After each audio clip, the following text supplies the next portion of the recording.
Do you have a paranormal encounter you'd like to share with us? Send us an email with your story for a chance of it being featured on Weird World. In Totowa, New Jersey, lived Nona Rossi, a woman whose life would forever be changed by one extraordinary encounter. It was January 1993 when Nona's world shifted dramatically, setting her on a path that would challenge her understanding of reality and push the boundaries of her consciousness. One fateful morning, on January 12, 1993, Nona awoke at precisely 1:15 a.m. As her eyes adjusted to the darkness, a shiver of fear ran through her. She was not alone. Robed figures, their faces obscured by hoods, stood silently around her bed. The air in the room seemed to crackle with electric tension, as if charged by the static before a storm. Suddenly, a beam of light, unlike anything Nona had ever seen before, appeared. It wasn't just an ordinary light. She described it as a shaft of liquid, crystalline light. This ethereal beam entered through the top of her head, and in that moment, Nona's body began to react in ways she couldn't comprehend or control. Violent convulsions overtook her. Her limbs jerked and shook with an intensity that terrified her. In those moments of uncontrolled movement, a single thought echoed in Nona's mind. She was going to die. The fear was overwhelming, coursing through her veins alongside the strange energy that had invaded her body. But the hooded beings didn't stand idly by. With a gentleness that contrasted sharply with the violent reaction of Nona's body, they placed their hands upon her. Their touch seemed to guide the energy, helping it to settle within her physical form. Gradually, the convulsions subsided, leaving Nona in a state of bewildered calm. As the chaos in her body quieted, one of the beings stepped forward. In its hand, it held an ankh, the ancient Egyptian symbol of life. With a voice that seemed to resonate within Nona's mind, rather than through the air, the being spoke. "This is the magic." The words hung in the air, laden with a significance that Nona couldn't yet fully grasp. Just as suddenly as they had appeared, the beings vanished, leaving Nona alone in her bedroom. The encounter had lasted mere minutes, but its effects would linger far longer. As the sun eventually began to rise, Nona found that her ordeal was not over. Her entire body shook as if an electrical current was running through every cell. The vibrations were intense, unlike anything she had ever experienced before. This encounter marked the beginning of a journey that would lead Nona to seek understanding and validation. It wasn't until April 1996 that she found herself in the office of Dr. John Mack, a respected psychiatrist known for his work with individuals who claimed to have had extraterrestrial encounters. Accompanied and observed by her friend Roberta Colasanti, Nona prepared to delve even deeper into the memories of that morning in 1993. As Nona recounted her experience under Dr. Mack's guidance, the energy of that morning seemed to resurface. Her body began to react, mimicking the sensations she had felt years before.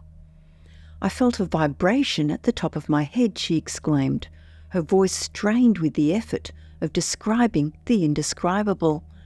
"It's like somebody stuck something up your spine." They watched in astonishment as Nona's body appeared to relive the event. She moaned and breathed heavily, tears threatening to spill from her eyes. "I feel like it's stuck," she managed to say, between laboured breaths. "It's like every part of my body's waking up."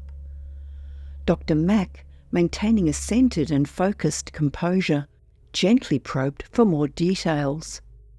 Nona described the sensation spreading through her body.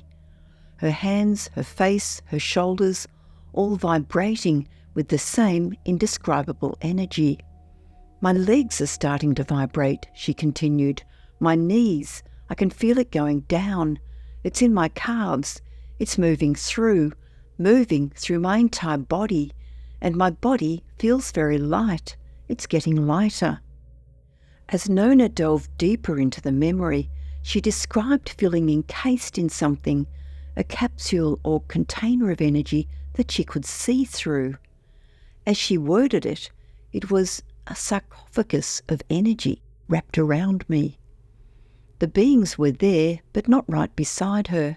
She recalled one being standing at her feet, holding the golden ankh, reiterating its message about magic. Throughout the session, Nona struggled with the incredibility of her own memories. "Part of me is saying, 'No, you can't be up here hanging in the air,'" she admitted, her voice tinged with disbelief. Dr. Mack encouraged her to simply be present with her experience, assuring her that they could figure out the physics, the possibility, the impossibility later. Nona's recollection continued, describing a journey through light. "I'm inside the beam of light," she said. "I'm going up, and there's a hole above me, and it's dark, but there's light all around it. It's like a blue light." She found herself in a dome-like structure, alone and uncertain. The session took a darker turn as Nona recalled a traumatic experience of lying on a cold, metal-like surface. She remembered feeling pressure and fear as something was forced into her ear. This memory was corroborated by physical evidence. Nona had woken up with blood on her pillow and in her ear, and doctors had noticed scar tissue in that ear. As the session concluded, the energy in the room was distinctly elevated. Nona's friend remarked on the powerful presence they had felt, describing how her own body had vibrated with the intense energy. In the weeks and months that followed, Nona reflected deeply on her experience. She believed that this encounter had profoundly changed her, both mentally and physically. "My whole being feels like it's running at a higher vibration, a higher frequency level," she explained to Dr. Mack in a follow-up session. Nona's perspective on her experience was multifaceted. She recognised that such encounters could be interpreted in vastly different ways, as terrifying abductions or as spiritually uplifting interactions with beings who cared and shared important information. For Nona, the key lay in what one brought to the experience and how one chose to perceive it. The information imparted during this encounter resonated deeply with Nona. She spoke of a newfound understanding of humanity's disconnection from the earth, from each other, and from the interconnected nature of all things. "We keep ourselves as separate entities, not as one," she explained. Nona eventually connected with others who had undergone similar encounters. One such individual was Carol, another self-described abductee. Their meeting proved to be a profound experience for both women. Nona recounted, "It's overwhelming what happens when we're together. It's just this incredible energy." This connection reinforced Nona's belief that their experiences had fundamentally altered them. "I believe we have been shifted or changed in some form," she explained. "Not just some form, a vibratory way. It is like we're accelerating." Nona's words suggest a belief that their encounters had attuned her and Carol to a higher frequency of consciousness or perception, one that allowed them to resonate with each other and their surroundings in a way that more closely aligned with the connected nature of things and helped elevate their state of being within that realization. Critics have proposed that Nona's experience could be attributed to sleep paralysis or seizure-induced hallucinations. However, these explanations are challenged by Nona's lack of history with such conditions and the uniqueness of this event in her life. The presence of the ankh symbol in Nona's account has also been cited as evidence for the psychological origin of her experience.